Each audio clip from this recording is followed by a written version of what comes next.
Bom dia, boa tarde, boa noite, boa madrugada. Meu nome é Sidney Martins, professor de língua portuguesa aqui do LAC Concursos, o maior site de videoaulas do Brasil, quiçá das Américas. Então, meu companheiro, hoje o nosso assunto será vozes verbais. E para poder atingir todo aluno online, afinal de contas a gente não tem o feedback na hora, assim como tem no curso presencial, então eu não sei que perfil está aí do outro lado, se é um aluno iniciante, se é um aluno que já está num bom nível, ou se é até mesmo um aluno full, né, que está voando, tinindo, eu não sei. Então, buscando atender a todos, o que a gente faz? A gente faz um estudo dirigido e trabalha os processos mais dinâmicos, às vezes até macetes.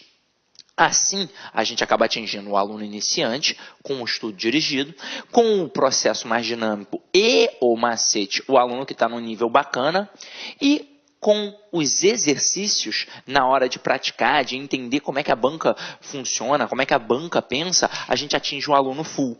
Então, dessa forma, qualquer aluno fica satisfeito. Agora, Sidney, eu tive dificuldade em alguns aspectos que você mencionou durante a aula. Você estava falando de vozes verbais e durante o conteúdo de vozes verbais você mencionou tempos e modos verbais. E aí, você não vai explicar na aula de vozes verbais? Não. Isso será explicado na aula de tempos e modos verbais. Durante uma aula de língua portuguesa, a gente precisa de diversos conteúdos. Você já deve ter percebido que na língua portuguesa a gente não estuda um termo isoladamente. A gente depende de outros conteúdos, porque na língua portuguesa tudo depende de contexto, então uma coisa vai se interligando à outra. Aí na hora que você tiver a dificuldade em algum aspecto, o que você faz? Você vai lá a outra aula.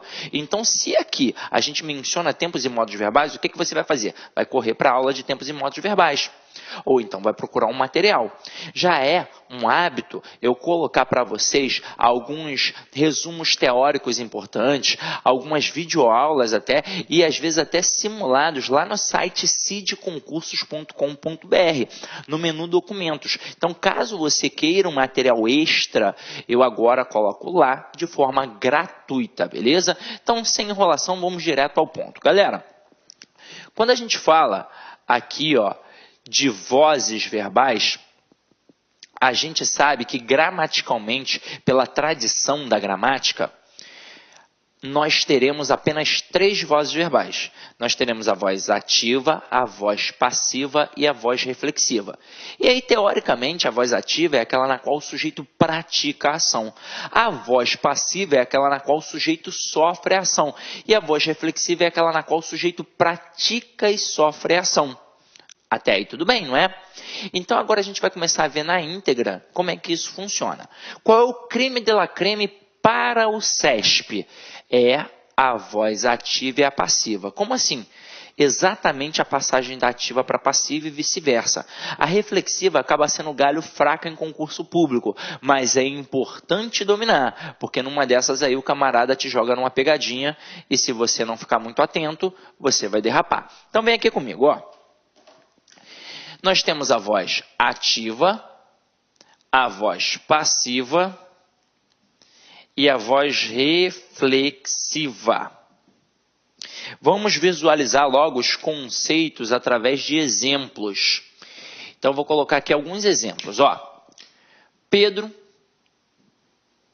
comeu o bolo. O bolo foi comido por Pedro. E Pedro feriu-se com o canivete. Aí acompanha comigo. Eu acabei de dizer que a voz reflexiva é mais tranquila. Então, a gente vai logo de cara nela. Então, acompanha aqui comigo. Quando eu digo Pedro feriu-se com o canivete, quem praticou a ação de ferir? O Pedro. E quem sofreu a ação de ser ferido? O próprio Pedro. Então, o Pedro, ele pratica e sofre. É como se eu dissesse que o Pedro feriu a si mesmo. Ele feriu a si próprio. Então, este pronome se aqui é chamado de pronome ou partícula reflexiva. Eu posso chamar de pronome reflexivo ou então de partícula reflexiva. Então, vou botar aqui, ó, pronome reflexivo. E o que o pronome reflexivo, o que a partícula reflexiva faz? Eles, ou ele, né, no caso, porque depende só da nomenclatura, o que o pronome reflexivo faz? Ele indica a reflexividade da voz, ou seja, está mostrando que a voz é reflexiva, porque o Pedro ele praticou uma ação e ele sofreu o reflexo desta ação. Agora, o aluno vai contestar e vai falar assim para mim: Sidney, eu na escola ouvi falar de uma tal de voz recíproca. Isso existe? Isso existe. Na gramática tradicional tem só 3, a ativa, a passiva e a reflexiva. A recíproca, na verdade, é uma extensão da voz reflexiva. Então eu coloco assim, ó, Pedro e Joana se beijaram.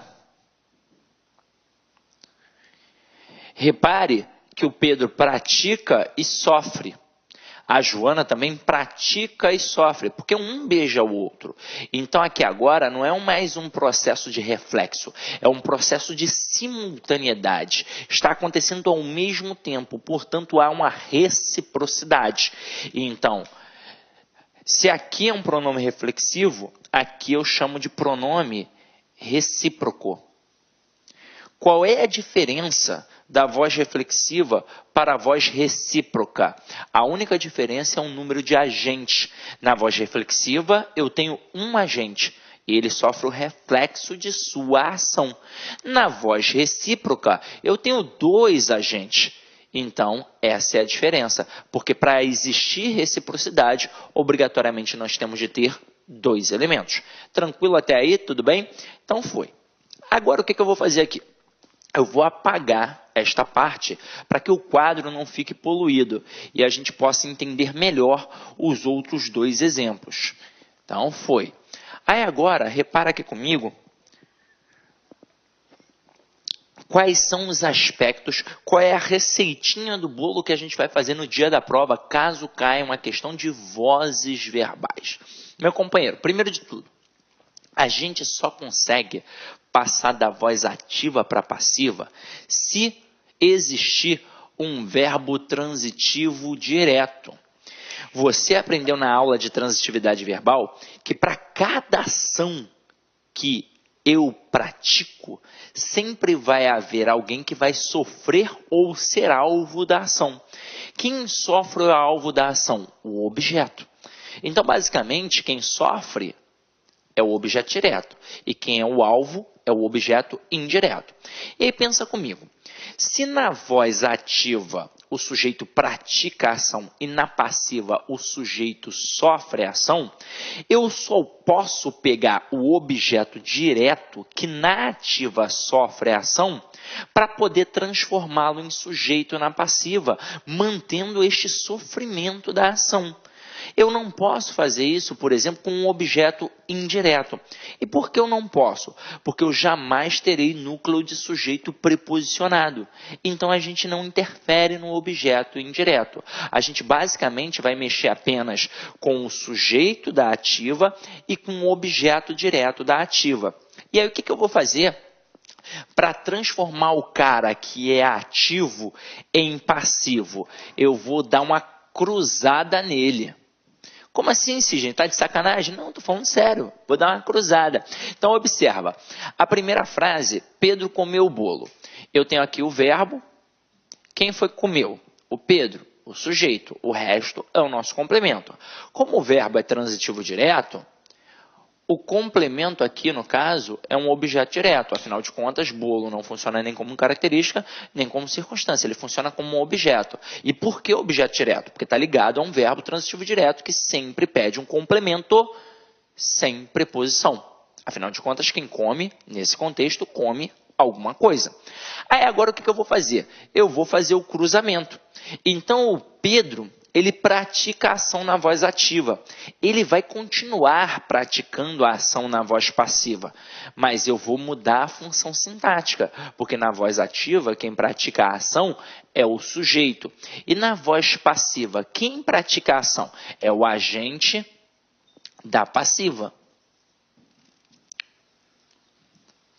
Na voz ativa, o bolo está ali sofrendo a ação. Ele vai continuar sofrendo a ação na voz passiva. Eu só vou mudar o quê? A função sintática. Porque na voz ativa, quem sofre a ação é o objeto direto. E na voz passiva, quem sofre a ação é o sujeito. Beleza? Aí agora, parece que tudo acabou, mas não acabou.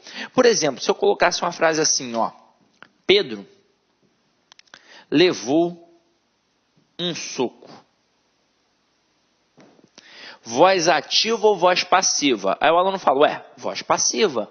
O sujeito está sofrendo a ação, só que na verdade essa explicação que o sujeito sofre a ação, o sujeito pratica a ação, é uma explicação superficial. Facilita a vida sim, na maioria dos casos, mas é superficial.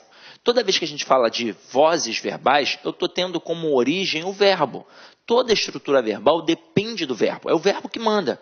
Transitividade verbal, vozes verbais, conjugação verbal, correlação verbal, tempos e modos verbais. Quem manda é o verbo. Então, o critério aqui parece até meio machista. E é verdade. Quando isso daqui surgiu, a sociedade era muito machista. Os gramáticos eram machistas, a sociedade é machista. Então, essa coisa de brincar com um amigo no meio da rua, que fulano é ativo, que fulano é passivo, isso tudo surgiu na língua portuguesa, para depois vir para o nosso cotidiano. Então, o Bechara, por exemplo, hoje com 87 anos, obviamente não zoa ninguém com isso, mas quando ele tinha minha idade, ele zoava o Celso Cunha. Então, foi daí que surgiu. E para completar, olha como é que é machista. Como é que está o verbo aqui? Ele está sozinho. Então, se ele está sozinho, ele é machista e não pede ajuda de ninguém. Então, repare aqui comigo, ó. Pedro comeu o bolo. Como é que está o verbo aqui, ó? Sozinho. Ou seja, ele é machista, não vai pedir ajuda de ninguém.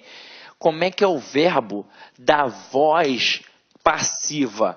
Ele é uma locução verbal. E o que é uma locução verbal? É um verbo principal, mais um verbo auxiliar atrás dele, dando suporte. Então foi daí que surgiu a sacanagem, que surgiu a brincadeira de ativo e passivo. É exatamente esse processo. Verbo da ativa sozinho, ninguém encosta nele. Verbo da voz passiva, locução verbal. Funciona como se fosse um trenzinho, um atrás do outro. Eu sei que é machista, mas é esse o processo. E detalhe, quando eu digo que é machista, é uma concepção de machismo macho-alfa. O que é verdade. Por exemplo, você mulher que está aí agora assistindo a essa aula, se algum dia você já se perdeu com seu namorado ou marido na rua, você já deve ter percebido isso. Porque o cara, ele não vai pedir ajuda de ninguém. Até que você fique estressada e vá lá e sai do carro e você mesma pergunta. Eu vou ensinar agora a dominar o homem na palma da mão. Os homens vão ficar chateados comigo, mas as mulheres vão dominar. O que você deveria fazer naquele momento? Você deveria dizer assim para ele, amor, eu confio que você vai achar. E aí na hora que ele achasse, você deveria dizer assim, nossa amor, você é meu herói. Aí a mulherada agora deve estar rindo, falando, tá de sacanagem, Sidney. Mas é verdade, porque o camarada ele foi criado para ser macho alfa. Por exemplo, lá em casa eu não dirijo, eu confesso, sou ruim de roda. Quem dirige bem é minha esposa. Então uma vez ela foi fazer prova na UF, lá em Niterói, e chegamos atrasados, então não tinha vaga no estacionamento da faculdade. Eu falei, amor, vai fazer sua prova, tranquila, deixa que eu estaciono o carro aqui. Isso já tem um tempinho. Aí ela falou, tem certeza, amor? Eu falei, tenho certeza. Aí eu peguei o carro, né, e fui. Só que, não tinha o hábito, né, de dirigir, joguei já seta com o volante para a direita, aí já passou um cara me xingando, eu já fiquei tenso. Aí fui com o carro devagarzinho, pedindo a terceira, e eu de segunda e não jogava o carro. E eu devagarzinho. Aí eu achei uma vaga lá perto do campo do Graguatá, entre dois carros importados. Aí, observem como é o pensamento do homem.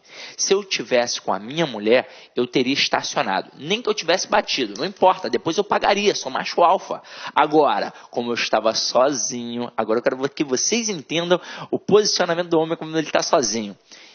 Estava perto do campo. galera jogando bola. Eu desci do carro, fui lá no campo, aí falei assim... Olá, meus amigos, minhas amigas, sou o professor Luiz Antônio de Carvalho, estou aqui para fazer um convite muito especial para você que vai fazer o concurso do MPU 2018, edital publicado, edital na praça. Nós aqui da La Concurso, nós preparamos um super curso para vocês, que atendemos 100% edital, ponto a ponto, super atualizado, com o melhor custo-benefício da internet.